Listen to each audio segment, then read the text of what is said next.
కాబట్టి ఈ గడియ చాలా ఉన్నతమైంది. కీర్తనకారుడు అన్నట్లుగా 65:11 ఏమంటాడు?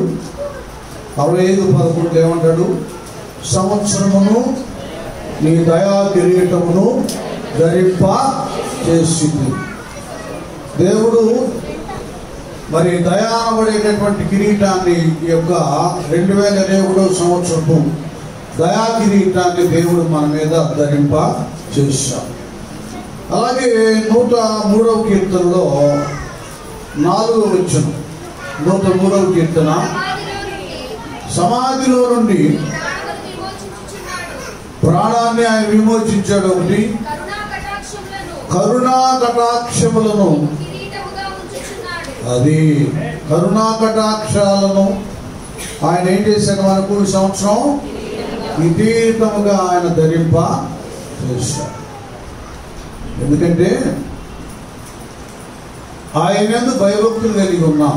11వ వచనం, అదే 11వ వచనం, భూమి కంటే ఆకాశం ఎంత ఉన్నతముగా ఉన్నదో ఆయన యందు భయభక్తులు గల వారి ఎడల ఆయన కృప, అది దేవుని యొక్క కృప మన ఎడల అధికముగా ఉంది. కనుకనే ఈ కొత్త సంవత్సరాన్ని దేవుడు మనకు అనుగ్రహించాడు. కృప ద్వారా అనుగ్రహించబడింది ఆరోగ్యం, ఆయుష్కాలం, ఈ ఆశీర్వాదం, ఇది దేవుని కృప. ఇక్కడ ఆత్మీయులుగా మనకు ఒక ఆనందం ఏంటంటే, ఈ భౌతిక పరమైనటువంటి వ్యక్తులు వాళ్ళు ఆనందించేది ఏంటంటే, మీకు తెలుసు ఈ సమయంలో ఎంతమంది కప్పులని, డ్యాన్సులని, బాగా బ్రాందీ బీర్ విస్కీలు తాగుతూ డ్యాన్స్లు వేసి తందనాలు ఆడేవాళ్ళు చాలామంది ఉన్నారు. వాళ్ళకి ఆరోగ్యం ఉంటే, వాళ్ళకి ధనం ఉంటే, వాళ్ళకి ఫ్రెండ్స్ ఉంటే, శారీర సంబంధంగా విలాసవంతంగా ధనవంతుడు అబ్రహాం గారు అన్నట్లుగా, కుమారుడా నీ ఇష్టం వచ్చినట్టుగా నువ్వు సుఖాన్ని అనుభవించే పరిస్థితులు ఉన్నాయి కదండి. దాని ద్వారా ఎన్నో వార్తలు కూడా మనం టీవీలో చూస్తాం. తాగి కొట్టుకొని చచ్చిన వాళ్ళు, చంపబడిన వాళ్ళు, కాలు గారు పడ్డవాళ్ళు, ఎవరి యాక్సిడెంట్ లేని వాళ్ళు, ఇవన్నీ న్యూ ఇయరే కానీ కొత్త సంవత్సరమే కానీ పాత వార్తలు, అపాయకరమైన వార్తలు వింటాం, చూస్తాం. ఇంకా ఇప్పుడు జరుగుతూనే ఉంటుంది, వార్తల విషయాలు చూస్తూనే ఉంటాం. అయితే దేవుని ఎరిగినటువంటి భక్తులకు, ఆయన భయభక్తులు గల వారికి మనందరి విషయంలో ఒక మాట చెప్పాలంటే, మనం భౌతికంగా దేవుడు 21వ సంవత్సరం కూడా ఇచ్చాడు 2021. భౌతికంగా ఆనందించడానికి మనం ఇష్టపడం, బ్రతికున్నావులే అని తృప్తి పడం. ఇలాంటి తృప్తి మనకు ఉన్నదండి దేవుని పిల్లలు. ఎందుకంటే పౌలే అంటాడు ఎఫెసీయులకు రాసిన పత్రికలో, అపరాధముల చేత, అది ఏమండి, అపరాధములతో పాపములతో సచ్చిన వాళ్ళగా ఉండి ఆత్మీయంగా బ్రతికుంటే ఏం ప్రయోజనం చెప్పండి? ఆత్మీయంగా చచ్చి భౌతికంగా బ్రతకడం అంత ఆనందదాయకంగా, తృప్తిగా, నెమ్మదిగా ఉండదు. ఎంత పశ్చాత్తాపడతామంటే మనం పోగొట్టుకున్న రోజు. నాన్న యాకోబు దగ్గరికి వెళ్తారా? ఫరోతో అంటాడే అతి. ఇప్పుడు ఈ సమయంలో మనం 2020లో ఎంత లాస్ అయ్యామో ఆత్మీయతలు, అది జ్ఞాపకం చేసుకోవాలి. ఆర్థిక పరమైన లాస్ తీసి అవతల పెట్టండి, లేక ఆరోగ్య విషయం ఏమైనా బలహీనమైతే తీసేయండి. ఎందుకంటే దేవుల్లో మనం ఉన్నప్పుడు ధనం పోయినా సంపాదించుకోగలం. ఎందుకంటే బుద్ధి జ్ఞానముల సర్వ సంపదలు ఆయన ఉన్నాయి కాబట్టి సంపాదించుకోగలం. దేవుడు ఆరోగ్యం కోసం సంపాదించుకోగలం. ఆత్మీయతను పోగొట్టుకుంటే అసలు దేవుని పోగొట్టుకుంటే పర సంబంధమైన ఆత్మ సంబంధమైన ఏం సంపాదించుకుంటాం? ఏమంటున్నారా? యాకోబు నేను యాత్ర చేసిన సంవత్సరములు 100. చూడండి, పోయిన సంవత్సరం అంతా కూడా 365 రోజులు ఈ విశ్వాస యాత్ర ఇది చేసాము. అయితే నేను జీవించిన సంవత్సరములు కొంచెముగాను దుఃఖ సహితమైనవిగాను. చూడండి, ఇక్కడ గమనించాలమ్మా, గడిచినటువంటి 365 రోజులకి ఏమండి ఇక్కడ ఏమన్నాడు? ఆయన జీవించిన 100, ఆ తర్వాత అది దేవునిలో జీవించి ఆత్మీయంగా జీవించినవి అవి అది. కాబట్టి ఇప్పుడు మనం పోయిన సంవత్సరం లెక్క వేసుకోవాలి. 365 రోజులకి ఎంత ఆత్మీయతలు నిలబడ్డా కదా, ఎంత ఆత్మీయతలు కోల్పోయా, ఎన్ని దినాలు ప్రార్థన చేయకుండా దేవుడికి దూరం అయిపోయా, ఎన్ని రోజులు ఎన్ని సందర్భాల్లో వాక్యం చదవకుండా వాక్యాహారం లేకుండా బలహీనురాలయ్యాను. ఆత్మ కలిగి ఉన్నా కూడా ఆత్మతో నింపబడి భాషలతో ప్రార్థన చేయకుండా ఎంతకాలం పోగొట్టుకున్నాను. వరం ఉండి కూడా ప్రవచించకుండా, దర్శనం చూడకుండా, వివేచనను దూరం చేసుకొని, వరాన్ని సద్వినియోగపరుచుకోకుండా ఎంతకాలం భూమిలో పాతి పెట్టాను. ఎన్ని దినాలు ఇవన్నీ కూడా మనకు లెక్క ఉండదు. ఒక పని పై అధికారి ఒక ఉద్యోగం చేస్తున్నప్పుడు పై అధికారులు పని అప్పగిస్తారు. ఆ పైకి పూర్తవ్వాలి, ఇది పూర్తవ్వాలి, టీచర్లు ఇంత చెప్పాలి, ఎస్ఎస్సి చెప్పాలి, మరి ఒక బ్యాంక్ సంబంధించిన వాళ్ళకి ఇది పూర్తవ్వాలి, అది పూర్తవ్వాలని వాళ్ళు చెప్తారు. ఆ టయానికి పూర్తయితేనే సరి, లేకపోతే చాలా చాలా తేడాలు పడతాయి. ఏమండి లోకంలో అలాగే రక్షించబడి ఆయన ఆత్మను పొందుకున్నటువంటి మనందరికీ దేవుడు కొంత పని అప్పగించాడు. ఈ 365 రోజుల్లో మనం ఎంత ఆత్మలో జీవించి ఆయన పని జరిగించాం, ఎంత పోగొట్టుకున్నామో యాకోబు వలె ఒకసారి ఆత్మ విమర్శ పరిశీలన ఈ 2021లో 20లో పోగొట్టుకున్న ఆత్మీయతల గురించి ఆలోచించి 21లో మరలా దాన్ని రెండంతలుగా సాధించడానికి ఆతృత పడాలి, సిద్ధపడాలి. అటు కృపశక్తిని దేవుడు మనందరికి ఇచ్చును గాక. చప్పట్లు గట్టిగా. శక్తి చేత కాదనెను, బలముతో ఇది కాదనెను, శక్తి చేత గట్టిగా చప్పట్లు, బలముతో ఇది కాదనెను, ఇది చేసునది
వినండి, శ్రద్ధగా ఆలోచించండి కొద్ది.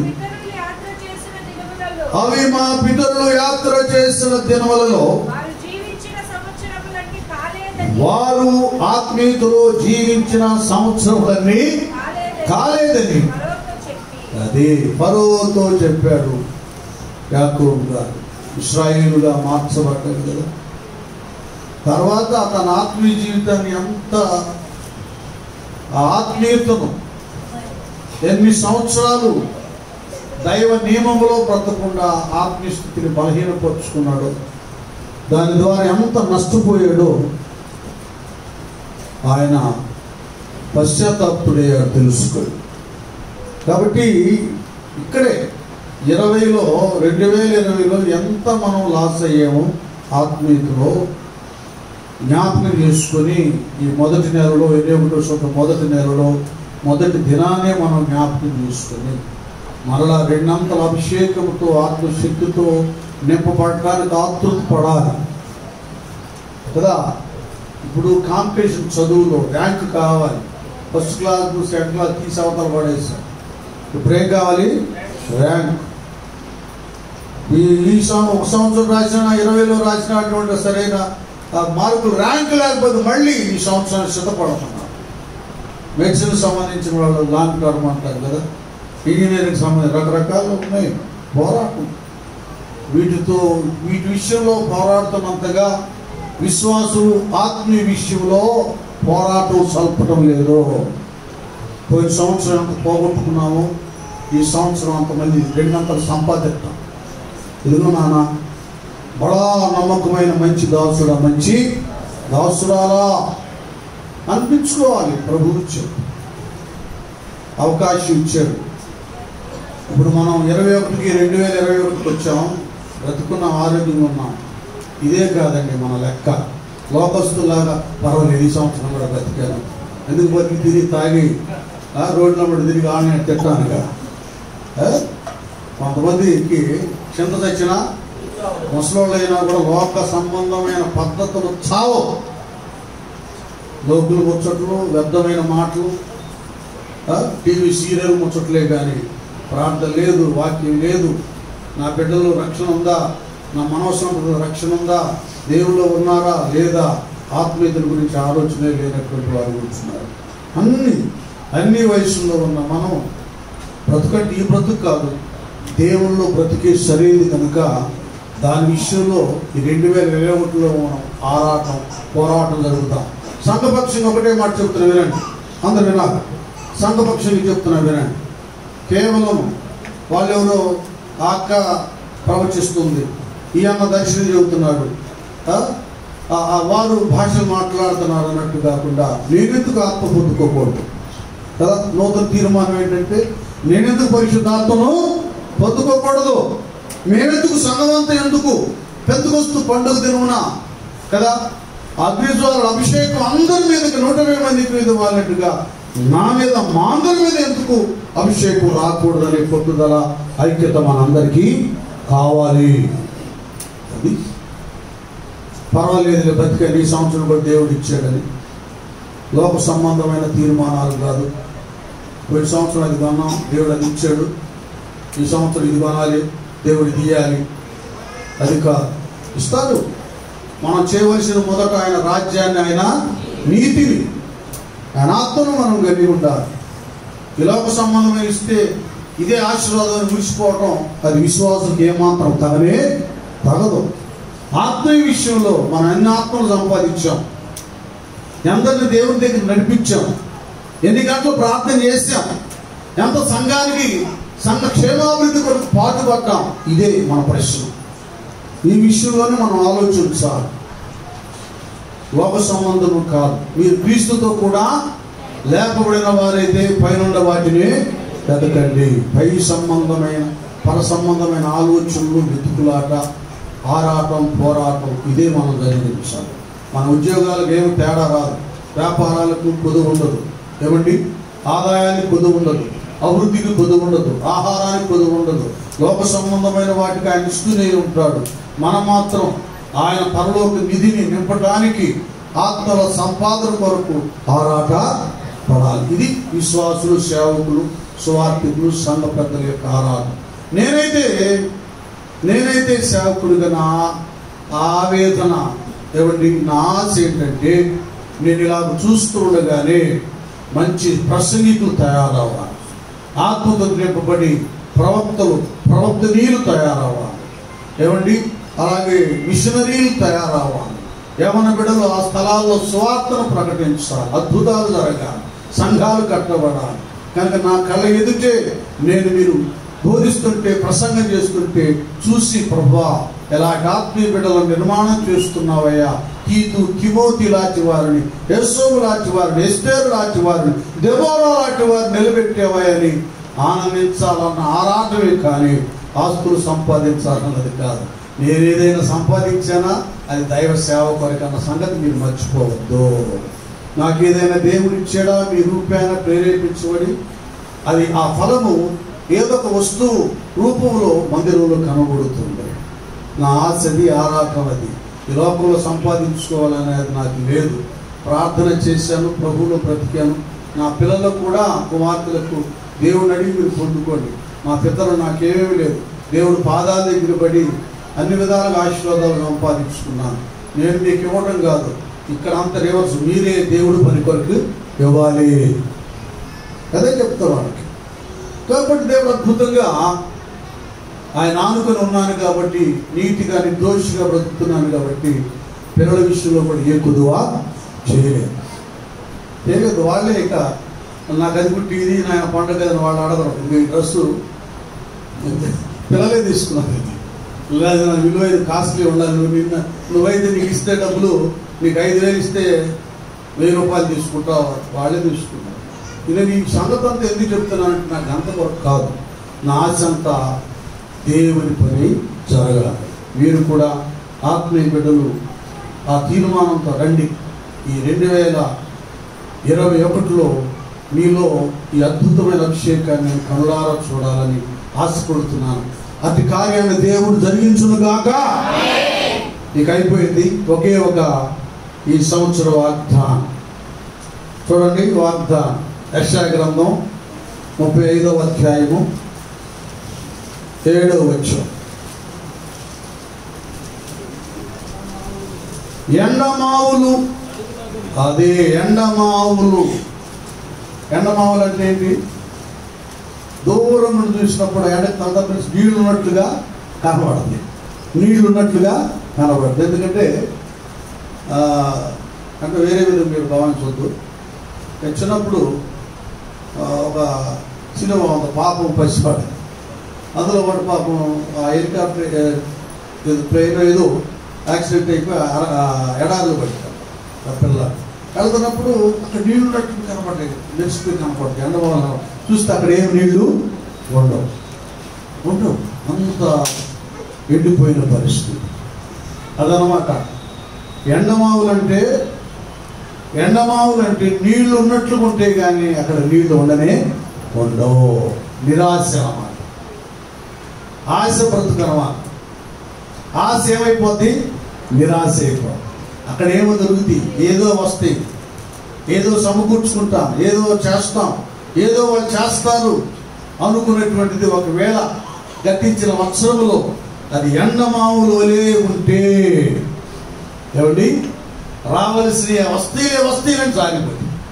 ఇస్తానని ఇవ్వకపోతుంది, చేస్తారంటే ఆ కార్యం చేయకపోతుంది, దొరుకుతుందంటే దొరకకుండా పోతాయి. ఇలాంటి ఎన్నో 2020లో జరిగి ఉండవచ్చు.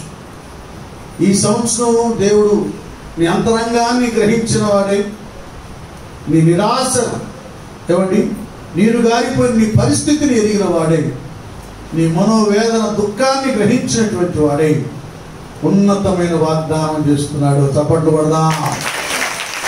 అలాంటి ఎండమావులు ఆశ కల్పించి నిరాశ కల్పించేటువంటి ఎండ మావులు ఏమవుతాయంట? అదే మడుగులంటే తెలుసుగా, నీళ్లతో నింపబడినటువంటి ఉంటుంది. మడుగులకు దేవుడు సమృద్ధిని కలుగు చేస్తాడు. అంతే, నువ్వు చూస్తావు. ఈ దేవుని వాగ్దానం సంఘ బిడ్డలకు నిరాశతో నిస్పృహతో జారిపోయి దిగులుతో ఉండగా, ఏది పేతురయ్య ఏలినవాడా రాత్రంతయు ప్రయాసపడ్డాం గాని మాకేమీ రాత్రంతయు శ్రమపడినా రాలేదు ప్రభు జయము.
ఏమవుతాడు? రతనాలను రాజులు రతనాలు ఆశీర్వాదాలను వెతికేటట్లుగా మన వ్యక్తిగత పడవ ఈ వత్సరం 2022వ సంవత్సరం ముందుకు సాగుతుంది. ఎండమావులు మడుగులలో నీళ్లతో నింపబడే అవుతే నిరాశ కాదు. మడుగులో నీళ్లు కనిపిస్తాయి, తాగి దాహం తీర్చుకుంటారు. అది ఆధ్యాత్మిక పరమైంది, భౌతిక అవసరపరమైనటువంటి అమ్మ. దేవుడు ఈ సంవత్సరం ఈ సమస్యను తీర్చాడు. దేవుడు ఈ సంవత్సరం ఈ వాక్యం అర్థమయ్యేటట్టు జ్ఞానాన్ని ఇచ్చాడు, ఈ వరాన్ని ఇచ్చాడు. నాన్న నేను ముగిస్తా. ఎండిన భూమిలో ఎందుకునట? ఎండిన భూమి. ఒక్కోసారి మేము అటు వెళ్ళినప్పుడు భూములు చూస్తామన్నప్ప, ఆ కాలువలు, పంట కాలువలు, ఆ నీళ్లు ప్రవహిస్తున్నప్పుడు తప్ప ఇది మాగాణి. చూడ ఎంత బాగుందో మాగాణి. రాజధానంతా మాగాణి. 3-4 పంటలు పండే సంవత్సరం కదా. అసలు ఎట్లుండేది? మేము అప్పుడు సేవ ఆరంభంలో 2-3 సంవత్సరాలు సేవ చేస్తున్న స్వామి అక్కడ పెడితే లీలమ్మ గారు తీసుకెళ్ళారు. పొద్దున్నపాలెం అవన్నీ ఉన్నాయి, మందడం ఏమి తీద్దాం. ఒకసారి అయితే ఏకంగా జామ తోటలోనే పోతారు 3 రోజులు. వాక్యం వింటున్నారా, జామకాయలు పోసుకొని తింటున్నారా? చాలా చాలా బాగుంటుంది. అలాగుండేది ప్రదేశం. ఎండిన భూములని వెళ్తా ఉంటాం, అందులో ఎక్కుంటాయి, మెట్ట ఉంటుంది. ఇంక దీనికంటే భయంకరమైంది బీడు భూమి. ఏనా మెట్ట కాకుండా బీడు మెట్ట కొద్ది గొప్ప ఏదో దుక్కుద్దుని ఏదో చేసి కొద్దిగా పండించు. బీడు భూమి ఉంటే బీడు పడుతుంది, భయంకరం. ఎండిన భూమి ఇది, అంటే ఎప్పుడు ఎండినట్లుగా ఉంటుంది, ఏ నిష్ప్రయోజనం ఏమి లేదు. వినాలి, అంత వినాలి, వింటేనే వాగ్దాన ఫలాన్ని అనుభవిస్తాం. వినకపోతే ఎప్పుడు దాకా సర్కిల్ పడతాం. చాలామంది వినకే ఆశీర్వాదాలు పొందుకోలేకపోతున్నారు. ఇంకా అయిపోతే బాగుండి వెళ్ళాలన్నట్లు ఉంటే ఇంకంతే, వెళ్ళటమే, రావడం పోవడం జరుగుతుంది, కానీ ఇవేం పొందుకోలేదు. ఎండిన భూమిలో ఏమొస్తాయి? అదే ఎండిన భూమిలో నీటి బుగ్గలు పుడడం అనేటటువంటి చాలా మెర్కెల్ అద్భుతం. లోకం అంతా కూడా అది ఏమన్నాడు పాపం, ఎండిపోయిన పరిస్థితి ఏమి లేదు, ఏం లేదు, తినడానికి లేదు, తాగడానికి. ఏమైందో పాపం, వినండి బాగా, ఏమైందో పాపం పెళ్ళి, ఏం పుడతారో బిడ్డలు, ఏమొచ్చిందో ఉద్యోగం కదా, ఏం జరుగుతుందో మీరు పాపం పోతుంటే జాలి వస్తుంది అని లోకమంతా అన్నా. నీవు యేసుని కలిగి ఉన్నావా? అయినను నిరాశలో ఉన్నావా? నువ్వు నమ్ముకొని ఆశ్రయించిన నీ ప్రభువే ఎండిన భూమిలో నీటి బొగ్గలు ఎలాగో నేను పుట్టిస్తున్నానో, ఎండిపోయిన నీ జీవితానికి నేను నిన్ను చిగురింపజేస్తున్నా. నా వాక్యపు నీటి బుగ్గల చేత నీకు సకల సమృద్ధిని కలుగు చేస్తున్నాను. నా దేవుని వాగ్దానం. చప్పట్లో మూడువారిన జీవితాలను చిగురింపచేయ మూడువారిన జీవితాలను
ఇది వాగ్దానం. భయపడదు.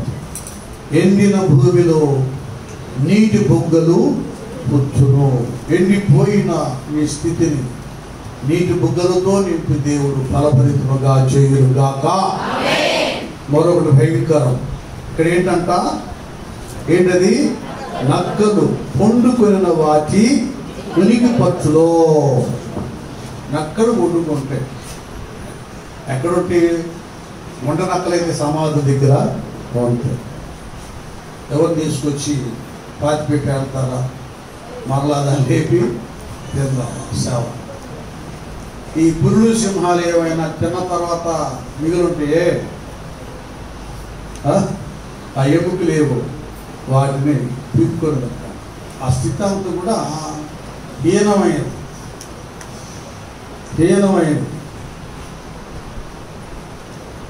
బలహీనమైనది, క్షీణకరమైనది, అనిపించుకునే పరిస్థితి అది.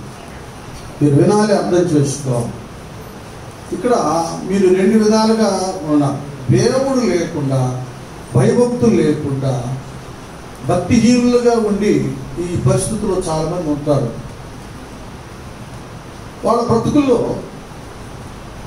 వాళ్ళు దేవునికి దూరంగా ఉన్నంత వరకు, దేవునికి విరోధముగా ఉన్న ఏ ఆయుధము వర్ధిల్లదు.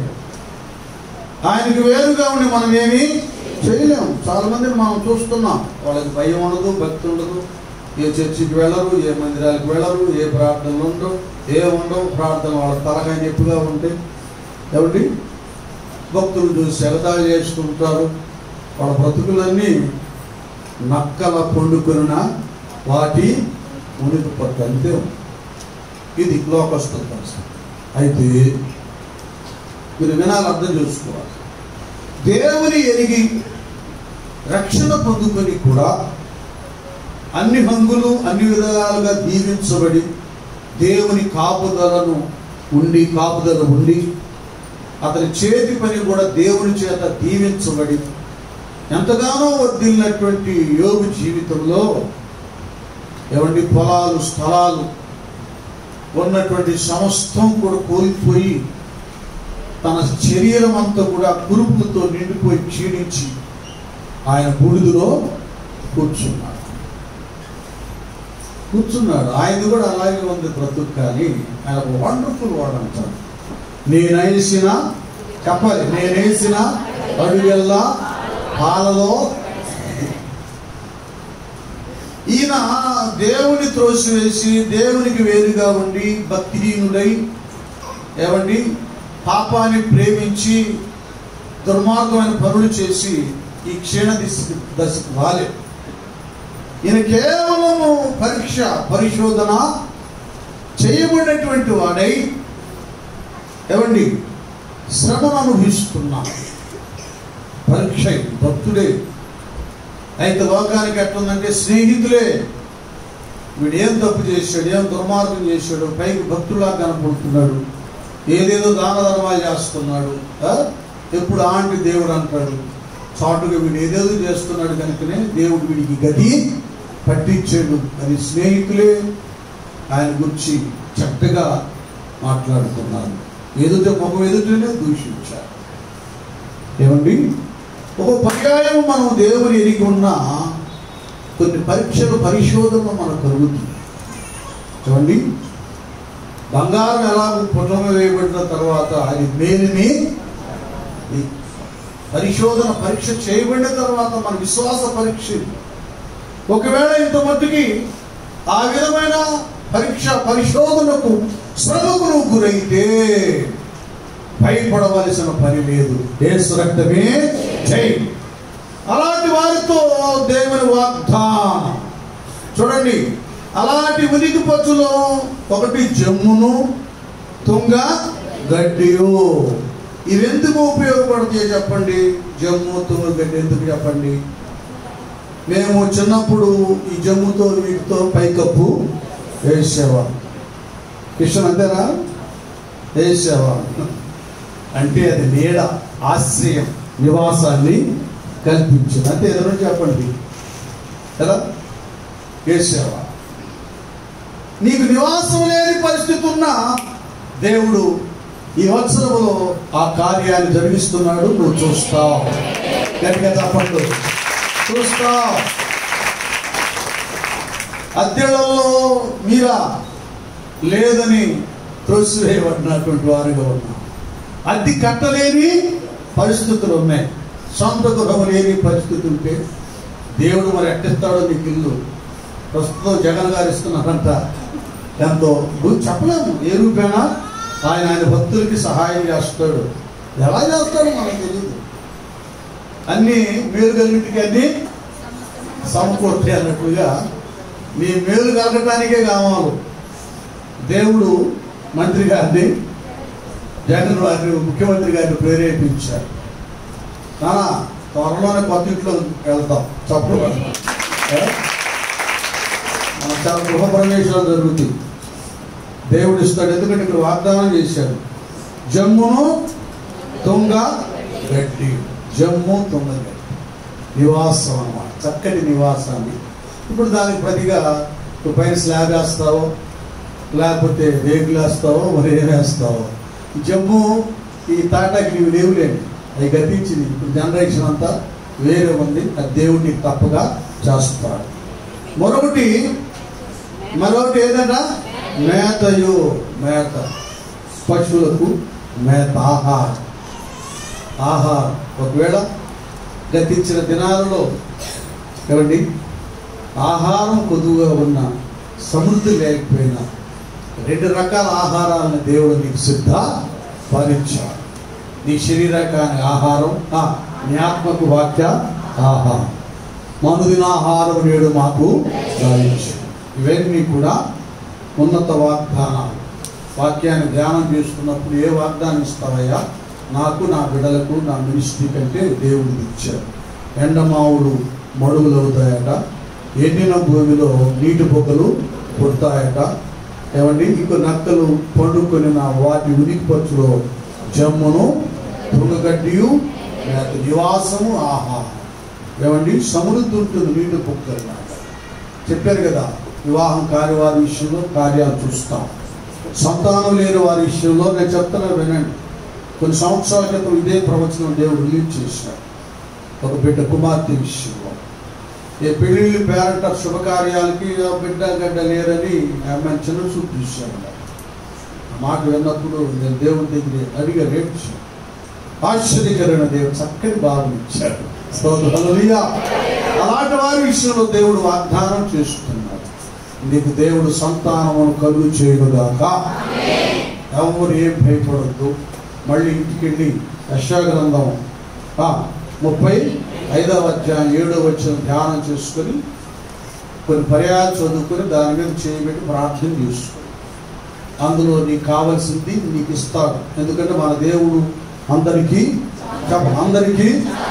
అందరి అవసరాలు ఎరిగిన దేవుడు. నువ్వు అక్కడ చేయబెట్టి స్తోత్రాలు ఏమి తెలుసు, అడిగినా అడగకపోయినా అది దేవుడు మన సొంతం, నీ సొంతం చేస్తాడు. ఓకే, అందరు గట్టిగా తప్పలు కొట్టండి. మళ్ళా ఇప్పుడు ఎందుకంటే తొందరగా విడిచిపెడుతుంది. మీరు మరి 10కి రావాలి. తర్వాత అక్కడికి వెళ్ళి కూర్చో రెస్ట్ తీసుకొని ఇంకేమన్నా సిద్ధపరచుకొని టిఫిన్ చేసి 10 గంటలకల్లా మరి నూతన సంవత్సర పగటి ఆరాధనకి రండి. తల వంచండి, ప్రార్థన చేసుకున్నాం. అందరూ ఒక మాట ప్రార్థన, తర్వాత కార్యక్రమం. పర్వతండి నీకు స్తోత్రాలు. మేము ఎదురు చూస్తున్నటువంటి నూతన సంవత్సరం 2021 సంవత్సరంలో ప్రవేశించాము. ఈ సంవత్సరం ఏదొచ్చినా రాకపోయినా లోకం మీదకి మీరు మాత్రం మాలో నుండి దూరం కావద్దయ్యా. నీవు లేని హృదయం, నీవు లేని ఇల్లు, నీవు లేని జీవితం, నీవు లేని ధనము, నీవు లేని ఉద్యోగం అన్నీ శూన్యమే నాయన. వాటిలో మాకు నెమ్మది ఉండదు. మీరు మాలో ఉండాలి, మేము మీ మాటలో ఉండాలి. ఆ కృపను ఇవ్వండి అయ్యా.